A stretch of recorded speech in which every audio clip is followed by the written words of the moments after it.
থাক, আমার গার্লফ্রেন্ডের সাথে একটু দেখা করতে হইব। থাক আমি যাই। আচ্ছা যা, যখন ওর বেস্ট ফ্রেন্ড ওকে নিয়ে যাবে না তখন বুঝবি। চল রেবেল।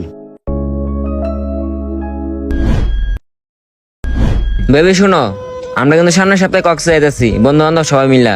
আর কক্সে যাওয়ার কথাটা কিন্তু আমি তোমাকে অনেক আগেই বলে দিছিলাম, এখন তুমি কি বলো? কি বলতেছো? হুট করে কক্সবাজার চলে যাব মানে? আর তুমি তো জানোই আমার ফ্যামিলি কেমন, আমাকে তো একটু ভাবার সময় দিবা।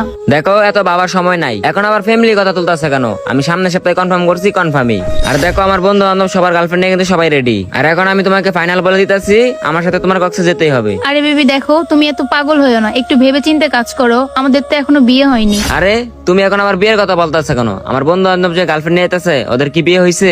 ওরা কেমনে যাইতেছে? দেখো সব মেয়ে তো আর এক না, আর আমার ফ্যামিলি এগুলো পছন্দ করে না। দেখো এত কথা শোনার আমার টাইম নাই, তোমাকে যেতে হবে মানে যেতে হবেই। আর আমি আমার সব বন্ধু বান্ধবরা কথা দিয়ে আসছি। আচ্ছা ঠিক আছে, তুমি এত উত্তেজিত হইও না, আমি আগে বাসায় যাই, গিয়ে তোমাকে জানাচ্ছি। আচ্ছা